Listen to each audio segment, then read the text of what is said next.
الحمدللہ والصلاة والسلام علی رسول اللہ وبعد۔ حضرات، اس وقت ملک کی عدالت عالیہ کی طرف سے جو فیصلہ آیا ہے اس پر مختصراً صرف اتنا عرض کرنا ہے کہ دیکھیے، دنیا میں ہر چیز اللہ کے حکم سے ہوتی ہے، اور قرآن مجید کے مطابق بہت سی چیزیں ایسی ہوتی ہیں جن کو ہم ہمارے حق میں برا سمجھتے ہیں، حالانکہ وہ ہمارے حق میں بہتر ہوتی ہے۔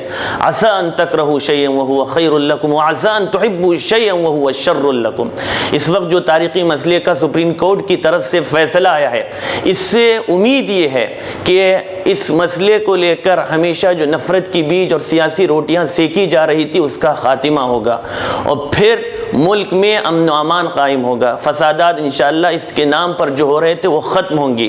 پوری دنیا اور خود ہمارے ملک کے امن پسند برادران کو مسلمانوں کے اخلاق و کردار کا پیغام پہنچے گا، ان کے تئیں ہمدردی کے جذبات پیدا ہوں گے، مسلمانوں کی صحیح تصویر ان تک پہنچے گی، اور پھر سے مسلمان نئی جگہ پر کسی کی امداد کے بغیر مسجد کو آباد کر کے اپنے پروردگار سے تعلق قائم کریں گے۔